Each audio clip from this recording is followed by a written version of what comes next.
everyone, this is Sonia Holten mula po sa Norway. I am working as a run holder in one school here in Olison.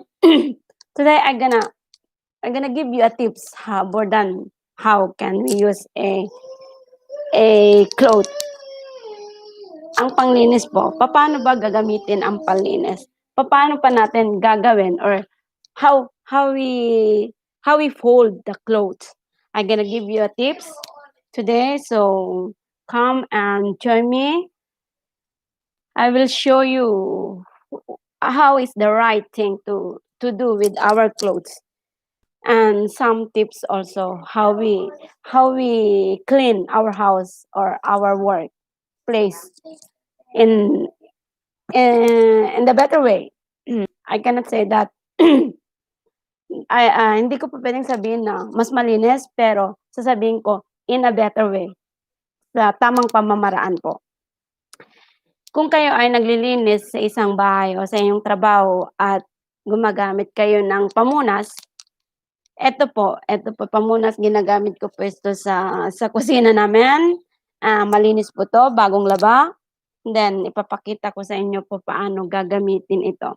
Ito po ay sabihin natin na square. So, para sa gano'n magagamit natin 'to sa iba't ibang place. Kagaya kapag maglilinis ka sa kusina. Halimbawa na lang sa kusina, sa bangka ng kusina niyo. Eto po, puwede niyo pong i-fold ang cloth na 'to sa 16 side. Ito po, ito na. Sabihin natin 1, 2, 3, 4. So, 4 na po 'yan. Kapag baliktarin, 4 plus 4 is equal 8. Tapos ipo-fold mo siya ulit ng gano'n. So ilan na? So, magiging 16 side po 'yan. Puwede natin gamitin 'yan ng 16 side. 'Yan. Yan po, puwede 'yan. Kapag maglilinis po kayo, halimbawa, ito, kapag ginamit niyo po 'yan sa isang place, halimbawa, ginamit niyo 'yan sa kusina niyo po. Gagamitin niyo 'yan halimbawa sa plata ng kusina niyo. 'Yan, puwede niyong gamitin 'yan. Tapos, kung gusto niyo pang gamitin sa halimbawa sa sink, yung saan kayo maglilinis, sa westcan niyo, puwede niyo pong gamitin sa kabila, dalawa kamo. Kapag gusto mo pang gamitin naman sa ibang place, babaliktarin mo po lang siya ng ganyan. Tapos, hanggang sa maubos yung side na 'yan, yung dalawang side na 'yan. Pagkatapos nun, babaliktarin mo siya at gagamitin mo ulit siya sa kabila, sa ibang side po 'yan na naman. Hanggang kapag natapos mo ulit 'yon, and then babaliktarin mo po siya sa kabila. So, puwede mo siyang ulit gamitin sa kabila. Ganito po. Pero kung gusto niyo ng mas maganda at mas effective na pamunas, bili po kayo ng microfiber na pamunas po. Medyo kamahalan, pero mas effective. Mas effective as maganda. At hindi ko alam kung maniniwala kayo sa sabihin ko na sabi kasi nila, nanggaling po ako sa school, nag-aral po ako kung papaano makapag-provide ng mas maganda at mas malinis na paglilinis. Sabi nila na kapag maglilinis ka raw, maniwala kayo sa hindi. Mas malinis daw na gumamit kayo lang ng tubig na walang sabon, kaysa gagamit kayo ng tubig na may sabon. I don't know if you will agree with me. Even me, myself, I didn't agree before until I realized and then I find out na, yes, that is right. It's more better to use a water than a chemical. You don't need to buy so many expensive chemical like Yip or whatsoever. Believe it or not, it's more better to use a water. Water is the most cleanest thing that we can use to clean our house. Believe it or not. But based on my experience, yes, guys, that is true. Water is the most cleanest that we can use to clean our house, our workplace. So chemical sometimes is you don't need to use it. You don't need to use a chemical. Just a water or just one drop or two drop of a chemical put on your water in your, for example, you take a bowl or you take a bucket, put some 1 liter water on it, and then just put a two drops maybe of the chemical that you want to use, for example, to clean the house, clean all the how you can say that in English, mga dumi, mga alikabok. Pasensya na po. Hindi ko na po alam kung paano sasabihin sa English because I prefer to use in Norwegian sometimes. So, well, if you ask me also, how can you use one cloth in a toilet? So, do we need to put these clothes in the water? Do we need to, that like the old time that we use, put this one, put in a water with a soap, with a chemical, and then put all together, and we used to do it like we need to squeeze it before. Yeah, but now we have a new technology. We have now in a new generation, we have a new process how we can do it the better way of using a cloth, a pamunas po. So we don't need to put that one inside the water, or we don't need to breathe. We just do it like this. For example, it's more better to use a clothes with a, how do you call that? It's not too wet. It's not too dry. We need to put a little water, make it, how you can say it that. Um, Parang ano ba tawag doon? Yung halimbawa, for example, this is one is just came out from the washing machine, just came out from laundry. So that is the best way, a best that we can use a clothes. Make it ang tawag dun? Basahin niyo lang po konti, gano'n. So, papaano ba gagamitin ito sa toilet? Papaano natin gagawin yon? Is the same. We need to use a side by side. We need to fold it in 8, or you can use it 8 times, but I prefer only, 16 times, but I prefer only to use 8 times. Sometimes I use like this. So 8, yes. Sometimes 16 if it's not too dirty. But if the place is too dirty, so I just use it 8 times. If you ask me if I use these clothes from toilet to other place, I prefer to say no. I just use one clothes in one toilet. And aside from that, before you need to clean in one place, just prepare to clean first the cleanest one. You begin in the cleanest part of the place, and then after that you're going down to the dirtiest from the start. For example, you need to clean the mirror first, and then after mirror, and then fold it. You're going to the zinc, and then after that, if you have more, fold it to the way where your tissue paper or whatever the where you put your towels. That one you can clean, and then fold again to the other side. Now you can clean your toilet bowl. And how you can clean your toilet bowl? First, you need to put first you need to clean up where you push the water. Clean there first, and then clean the toilet cover, and then you need to go down until the under of the toilet. You clean that one, and then if you ask me if I'm gonna use again the clothes to the other place, I will say no. Just after you clean the toilet bowls, then just put that one in the laundry. And then if you ask me, can I use the cloth again and put in the water and use to the other place? Please don't do that because all the bacteria is already here in this clothes.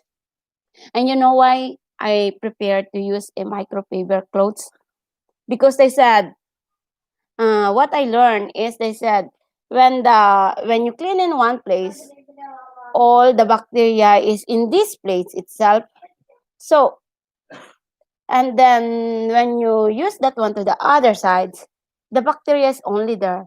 It will not transfer here. Microbe, that is the very ano po ang pinakamahalaga ng microfiber clothes kung bakit kailangan mas prepare na gumamit tayo ng microfiber clothes. So, paano naman, kapag tatanungin nyo sa akin, paano ko nasabi na mas malinis kung gagamit lang ako ng tubig kaysa gagamit pa ako ng chemical. Ang chemical po kasi is totally hindi naman ang ginagawa lang ng chemical kung minsan parang mas magandang amoy. Sabi kasi natin kapag magandang amoy, parang malinis. Kapag naamoy mo yung sabon, naamoy mo yung chemical, feeling mo ang linis-linis. Mali po pala tayo sa iniisip natin 'yon. Hindi natin masasabi na malinis ang isang bagay, malinis ang isang place na nilinis natin kung naamoy natin ang sabon. Hindi po totoo 'yon. Kung tatanungin niyo naman po sa akin na papaano kung ang hirap tanggalin yung dumi, anong gagawin natin? Halimbawa, sa toilet bowl. Sa toilet na lang, sabihin natin na may stain, may mancha. Paano mo lilinisin 'yon? Ito po ang masabi ko, isang tips mula po sa akin na na, na may karanasan at nakapag-aral sa REN holder po sa paglilinis. If you're gonna clean a toilet bowl and there's a stain on it, put a toilet cleanser. We can buy that one in the boutique. Put when you enter to the toilet and you will clean the toilet. So before you start cleaning, take a toilet cleanser. Just spray around your toilet bowl. Leave it just a few minutes or a few seconds, and while that chemical is working inside the toilet bowl, you can start cleaning the other place. You can start cleaning the mirror, the basket, the sink, and the other. So when you clean the toilet bowl, sometimes we don't need to brush it chicken. We don't need to brush it totally. Sometimes we just flush it. Just flush it and see what will gonna happen.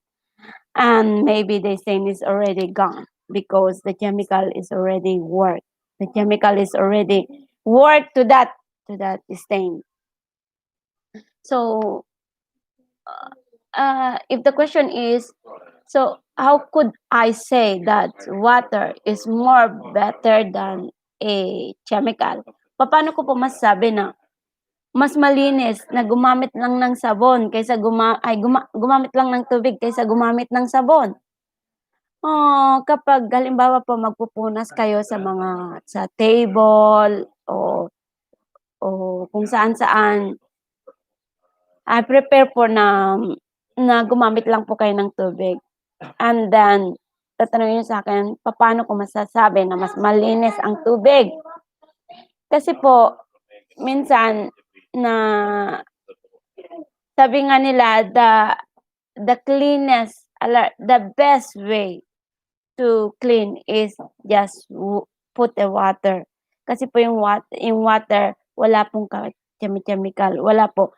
Ang gawin niyo lang halimbawa kapag may dumikit na isang bagay sa sahig niyo at saka hirap niyo pong tanggalin, i-try niyo po na lagyan muna siya ng tubig, ibabad niyo lang muna siya ng saglit, babad niyo lang siya and then after that puwede niyo na pong linisin, i-try niyo po.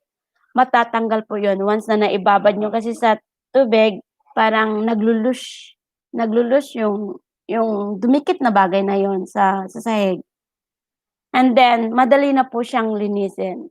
So, kung tatanungin niyo sa'kin papaano ko nililinis ang bahay ko, what I use to clean my house, what I clean my floor. So, I'm telling you the truth, I didn't buy any chemical for the floor. I didn't do that.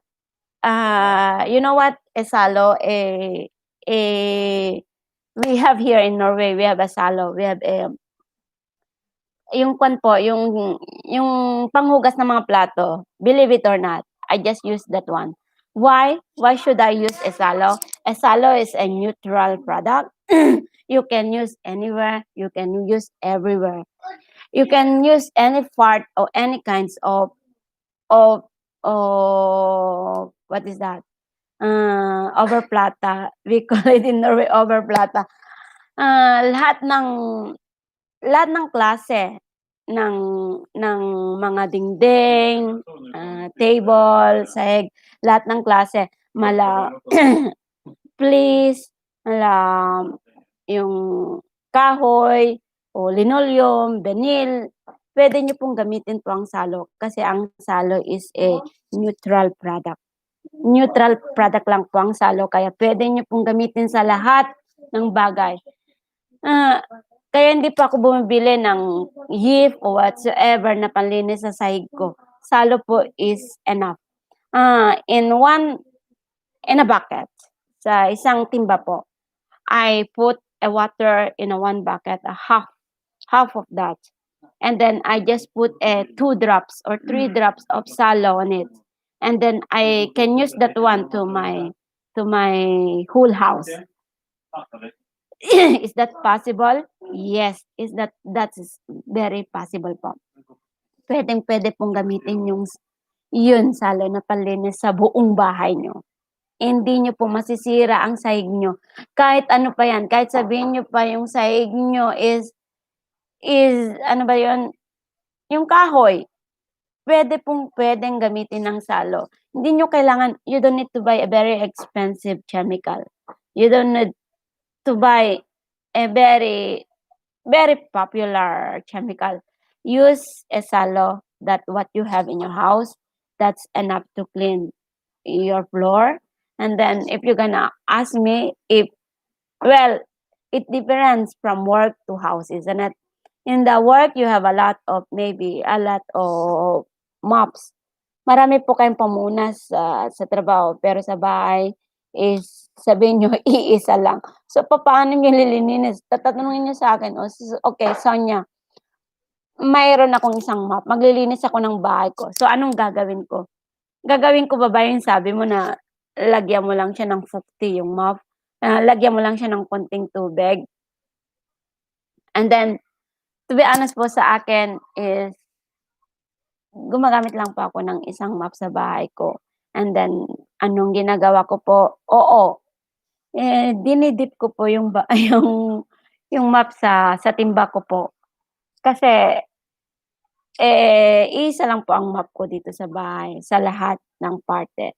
Pero kung tatanungin niyo sa akin kung nililinis ko ang buong bahay ng minsan, hindi po.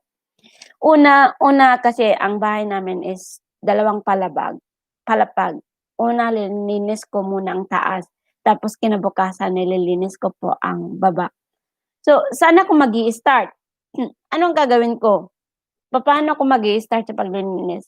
Nag-uumpisa po ako mula sa malinis hanggang sa maruming parte. So, saan ang marumi at saan ang malinis? Tatanungin niyo sa akin, ano po ba yung place na kung saan bihira kayong pumapasok? Yung place na hindi kayo palagi nandoon. Kaya ako po, nag-i-start po ako sa mga kwarto namin. Pagkatapos ng kwarto namin, is sa sala. Pagkatapos ng sala, sabihin niyo sa akin, "Oh, marumi sorry. "Oh, marumi na yung mop mo. So, anong gagawin mo ngayon?" Yun nga po, meron pa akong timba na may tubig, yun idinidip ko po yung mop ko dito sa bahay sa timba at ini-squeeze ko rin po yun. Pero ang gamit ko pong mop is a microfiber mop po. Yun, gagamitin ko yun sa sahig sa toilet. Pagkatapos nun, tapos na po ako sa taas, then kinabukasan sa baba naman. Ganun po ang ginagawa ko. Kung tatanungin niyo sa akin kung ilan bang pamunas ang nagagamit ko sa bahay ko, dahil nga ho nilinis ko muna ang taas and then kinabukasan is ang baba. Isang cloth lang po. So, tatanungin niyo sa akin kung ang cloth na ito ay dinidip ko rin sa timba, hindi po. Hindi po kasi natutunan ko po kung papaano i-fold ang isang clothes. Nagagamit ko po ito ng 16 beses, maniwala kayo kay hindi, nagagamit ko po ito ng 16 beses. Dahil sabi nga nila, bacteria, if you use a microfiber clothes, you cannot transfer from one place to another place, believe it or not. Ayun po, puwede niyong gawin 'yun, puwedeng gamitin 'yun. And then, and then tubig lang kung maaari, kung gusto niyo mas malinis, mas maganda, tubig lang is enough. Kung gusto niyo naman ng may sabon, kung sabi niyo, "Oh, feeling ko hindi siya malinis kapag tubig lang, eh." Okey, meron po kayong salo sa bahay, meron po kayong Ajax. Sa Pilipinas, ang tinatawag natin is mga Ajax, mga iba't ibang klase, yung mga panlinis po ng ng mga plato na liquid. Puwede po niyong gamitin 'yun kasi 'yun po is neutral lang. Neutral lang siya, hindi siya nakakasira sa lahat ng bagay. Hindi siya nakakasira sa mga sahig niyo, hindi siya nakakasira sa mga cabinet niyo, hindi po. Basta wag niyo lang pong gamitan ng masyadong marami, is 1 drop to 2 drops or 3 drops is enough, tama na po 'yun. Gawin niyo po 'yun and then, ah nakakatipid ba kayo, nakakamura pa kayo, hindi na kayo kailangang bumili pa ng iba't ibang klaseng chemical, iba't ibang klaseng sabon. Dati-dati meron kang sabon, you have a chemical from the kitchen, you have a chemical from for the floor, you have a chemical, for the toilet, you have a chemical for the window, you have everything. But believe it or not, you can only use once. Buy a neutral. Papaano ba ang neutral? Kasi po ang ating mga gamit na sabon is meron tayong skala, meron tayong ginagamit na pH. May pH 1 to 6, may pH 8 to 12. So, at saka yung nasa gitna is pH 7. Yun po ang tinatawag na neutral. Yun po ang sabon na yun is puwede mong gamitin sa lahat ng klase ng mga kahoy, ng mga fleece, ng mga linoleum, lahat po. Puwede niyo pong gamitin. Maghanap kayo ng isang chemical na may pH 7, puwede niyo na pong gamitin yun sa lahat. Hindi niyo na kailangang bumili pa ng mamahalin. So, tatanungin niyo sa akin, sa Pilipinas kasi is ang dami, eh. Sa Pilipinas kasi is kailangan mong gamitan talaga ng matinding sabon ng kubete. Opo, sa Pilipinas po. Pero sa Pilipinas, puwede po kayong gumamit lang ng isang chemical. Siguro kapag nandiyan yung mga nagtitinda, nandiyan ang mga business, sabihin nila sa akin parang sinisira ko ang kanilang mga negosyo. Hindi ho. Nagbibigay lang po ako ng tips sa mga manunood, sa mga kapwa ko Pilipina, sa mga gusto, to those who want to try. Try it. Try it only 1 month and then you will find out what is the difference using a water and using a chemical. sometimes if you clean your floor and you put a lot of chemical, if you notice that your floor is become sticky, eh, you know what? You didn't totally clean your floor if you put a lot of chemical because your floor become sticky. Parang malagkit po siya kapag maglalakad kayo, parang tumutunog. Kasi ho, yung sabon, inilalagay niyo lang sa sahig niyo eh. Pinapatong at pinapatong at pinapatong niyo lang yan every time na maglilinis kayo. Hindi niyo po yan nililinis. But if you use only a water, so wala kang alalahanin. Hindi mo mararamdaman na magiging sticky ang sahig mo kasi po ang tubig is neutral. Ang tubig is malinis. Ang tubig is walang anumang chemical. Kaya, yun po mga kapatid, mga kababayan, kung gusto niyong i-try, mahirap siguro, hindi kayo siguro maniniwala, hindi kayo siguro agree sa akin, pero I dare you, try it for just 1 month. Use only water to clean your house or use a plate dishwasher. I mean the chemical that you are using to clean your plates when you're cleaning. So, and then follow my advice. Just use a few drops. Don't use too much because sabi nga nila kapag sobra is masama. Kaya yung katamtaman lang ho, yung tamang-tama, 1 drop to 2 drops or 3 drops, it's enough. Pero depende naman po kung gaano kalaki yung butas ng chemical nyo. Baka mamaya, 1 drop sabi ni Sonia, pero yung butas po is kasing laki ng butas na ganyan. So, useless din po. Drops means yung konti lang po. Kunting drops lang. Kunti lang. Yung parang kapag, yung halimbawa, nakalimutan mo, yung faucet mo is tumutulo. Mga ganun po. Ganun ang tulo na ibig kong sabihin. Hindi nyo kailangan marami. I-try nyo po. I-try nyong gawin yun, i-try nyong gamitin yun, and then, i-base nyo, try it for 1 month, and then base it later. What is better anyway? Well, hindi man siya mabango, kasi minsan yun ang hinahanap natin. Sometimes we feel that when the house is smell sopa, smell chemical, we thought that the house is very clean. No, it's wrong. Wrong na wrong po yun. Wrong na wrong po. So try to use a water and try to use your clothes. Try to fold it in 8 times is enough, 16 times is enough. So thank you guys for watching me today, and maybe it helped. Maybe I can help you. And then see you again tomorrow. My son is already going to school. Say bye-bye. Bye-bye. Have a nice day. Bye-bye. Bye-bye, alasaman. Bye for now. This is Sonia. Please subscribe to my channel and maybe I can give you more tips for the better cleaning. Thank you. Bye-bye.